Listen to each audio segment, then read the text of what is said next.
ದೇವಸ್ಥಾನದಲ್ಲಿ ಮಾಡಿದ್ದೇವೆ. ಅಂದರೆ ಕನಿಷ್ಠ ದಿವಸಕ್ಕೆ 3,000ದಿಂದ 4,000 ಜನ ಸುತ್ತು ಬರಬೇಕು. ಕನಿಷ್ಠ 25ರಿಂದ ಒಂದು ಪತ್ರಕವನ್ನು ಮಾಡ್ತೇವೆ. ಅವರು ಒಂದೊಂದು ದಿವಸ ಎಷ್ಟೆಷ್ಟು ದಿವಸ ಸುತ್ತು ಬಂದಿರು ಅಂತೇಳಿ ಬರ್ಕೊಂಡು ಕೊನೆಯ ದಿವಸ 11ನೇ ತಾರೀಕು ಅವರು ಅದನ್ನು ನಮಗೆ ಸಮರ್ಪಿಸಿದಾಗ ಅವರಿಗೆ ಸಂಪೂರ್ಣ ಫಲದೊಂದಿಗೆ ಅವರಿಗೆ ಪ್ರಸಾದವನ್ನು ಮಾಡ್ತಾರೆ. ರಂಬಳ್ಳಿಯ ಶ್ರೀನಿವಾಸ ದೇವರ ಸನ್ನಿಧಾನದಲ್ಲಿ ಅತ್ಯಂತ ಅಪೂರ್ವವಾದಂತಹ ಈ ಒಂದು ಋಕ್ಸಂಹಿತ ಯಾಗ ನಮಗೆಲ್ಲರಿಗೂ ಕೂಡ ಅತ್ಯಂತ ಸಂತೋಷದಾಯಕವಾದ ಸತ್ಕಾರ್ಯವಾಗಿದೆ. ಋಕ್ಸಂಹಿತ ಯಾಗ ಅಂದರೆ ಯಾಗಗಳಲ್ಲಿ ಅತ್ಯಂತ ಶ್ರೇಷ್ಠವಾದಂತಹ ಯಾಗ. ವೇದಗಳ ಒಂದೊಂದು ಮಂತ್ರದಿಂದ ಯಾಗವನ್ನು ಮಾಡ್ತಾರೆ. ಆದರೆ ಸಂಪೂರ್ಣ ವೇದ ಮಂತ್ರಗಳನ್ನು ಹೇಳಿ ಯಾಗವನ್ನು ಮಾಡುವುದು ಅದು ಅತ್ಯಂತ ಶ್ರೇಷ್ಠವಾದಂಥ ಯಾಗ. ಯಾಗಗಳ ಪೈಕಿ ಅತ್ಯಂತ ಉತ್ತುಂಗ ಯಾಗ ಅಂದರೆ ಋಕ್ಸಂಹಿತ ಯಾಗ. ಅಂತಹ ಒಂದು ಯಾಗದ ಮುಖಾಂತರ ಭಗವಂತನ ಸೇವೆಯನ್ನು ಮಾಡಿದರೆ ಅದಕ್ಕೆ ವಿಶೇಷ ಫಲವನ್ನು ಶಾಸ್ತ್ರದಲ್ಲಿ ಹೇಳಿದ್ದಾರೆ. ಅದನ್ನು ಮಾಡಿಸುವುದು ಕೂಡ ಬಹಳ ಕಷ್ಟ. ಅಂತಹ ಒಂದು ದೊಡ್ಡ ಯಾಗವನ್ನು ನಮ್ಮ ಶ್ರೀನಿವಾಸ ದೇವರ ಸನ್ನಿಧಾನದಲ್ಲಿ ನಮ್ಮ ರಘುಪತಿ ಭಟ್ಟರ ನೇತೃತ್ವದಲ್ಲಿ ಸಲ್ಲಿಸ್ತಾ ಇರುವುದು ನಮಗೆ ಬಹಳ ಸಂತೋಷವಾಗಿದೆ. ಶ್ರೀನಿವಾಸ ದೇವರ ಸೇವೆಗಾಗಿ ನಾವೆಲ್ಲರೂ ಕೂಡ ಪಣ ತೊಡಬೇಕು. ಕೃಷ್ಣ ಶ್ರೀನಿವಾಸನ ರೂಪದಲ್ಲಿ ಕಾಂಚನ ಬ್ರಹ್ಮನಾಗಿದ್ದಾನೆ. ಒಟ್ಟಿಗೆ 3 ಜನ ಬ್ರಹ್ಮರು ಬಹಳ ವಿಶೇಷ ಭಗವಂತನ ರೂಪಗಳು. ಒಂದು ತಿರುಪತಿಯ ಕಾಂಚನ ಬ್ರಹ್ಮ, ಒಂದು ಉಡುಪಿಯ ಅನ್ನಬ್ರಹ್ಮ, ಪಂಡರಾಪುರದ ನಾದಬ್ರಹ್ಮ. ವಿಠ್ಠಲ ವಿಷ್ಣುವಿನದ್ದೇ 3 ರೂಪಗಳು. ಒಂದೊಂದು ಉದ್ದೇಶದಿಂದ ಒಂದೊಂದು ರೂಪವನ್ನು ಭಗವಂತ ತಗೊಂಡಿದ್ದಾರೆ. ಕಾಂಚನ ಬ್ರಹ್ಮನ ಮುಖಾಂತರ ಕಾಂಚನ ಅನುಗ್ರಹ, ಅನ್ನಬ್ರಹ್ಮನ ಮುಖಾಂತರ ಅನ್ನದ ಅನುಗ್ರಹ, ನಾದಬ್ರಹ್ಮನ ಮುಖಾಂತರ ನಾದಾನುಗ್ರಹ ವಿಠ್ಠಲ. ಇವತ್ತು ಕಾಂಚನ ಬ್ರಹ್ಮನಿಗೆ ಕೃಷ್ಣನ ಕಡೆಯಿಂದ ಅನ್ನಬ್ರಹ್ಮನ ಕಡೆಯಿಂದ ಹೊರೆ ಕಾಣಿಕೆ ಬಂದಿದೆ. ಆದ್ದರಿಂದ ಅನ್ನಬ್ರಹ್ಮನೇ ಈ ಹೊರೆ ಕಾಣಿಕೆಯನ್ನು ಕಳಿಸಿಕೊಟ್ಟಿದ್ದಾನೆ ಅವನ ಲೆಕ್ಕದಿಂದ. ಹಾಗೆಯೇ ನಾದಬ್ರಹ್ಮ, ನಾವು ವಿಠ್ಠಲನ ಉಪಾಸಕರು, ನಮ್ಮ ಮಠಕ್ಕೆ ವಿಠ್ಠಲ ದೇವರನ್ನು ಮಧ್ವಾಚಾರ್ಯರು ಕೊಟ್ಟಿದ್ದಾರೆ. ಅಂತಹ 2 ಬ್ರಹ್ಮನು ಸೇರಿ ಈ ಕಾಂಚನ ಬ್ರಹ್ಮನ ಸನ್ನಿಧಾನದಲ್ಲಿ ಅತ್ಯಂತ ಶ್ರೇಷ್ಠವಾದಂತಹ ಋಕ್ಸಂಹಿತ ಯಾಗ. ನಾದ ಸೇವೆಯು ಕೂಡ, ಭಜನಾ ಸೇವೆಯು ಕೂಡ ಇಲ್ಲಿ.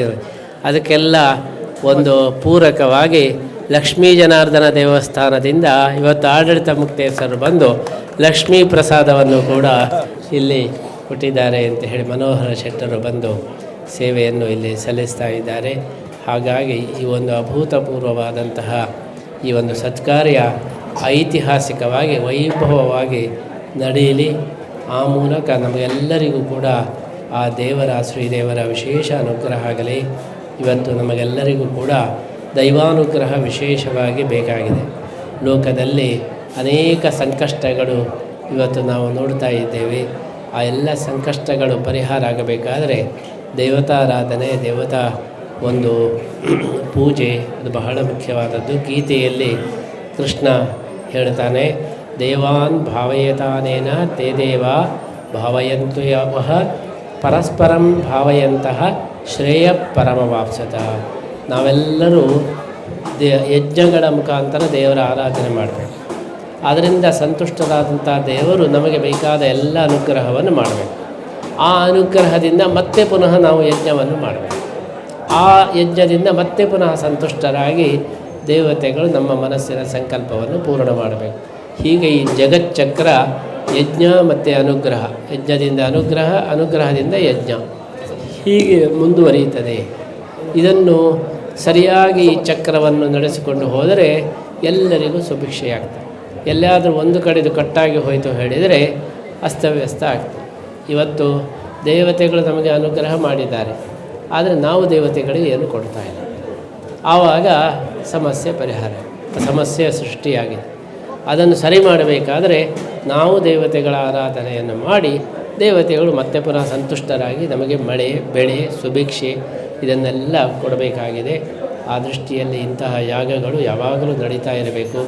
ಎಲ್ಲ ಸಮಾಜದಲ್ಲಿ ಲೋಕ ಕಲ್ಯಾಣಕ್ಕೋಸ್ಕರ ನಡೆಯತಕ್ಕಂತಹ ಈ ಕಾರ್ಯ ಅತ್ಯಂತ ಶ್ರೇಷ್ಠವಾದದ್ದು. ನಾವೆಲ್ಲ ನಮ್ಮ ವೈಯಕ್ತಿಕ ಹಿತಕ್ಕೋಸ್ಕರ ಯಾಗಗಳನ್ನು ಹೋಮಗಳನ್ನು ಮಾಡಿಸ್ತೇವೆ.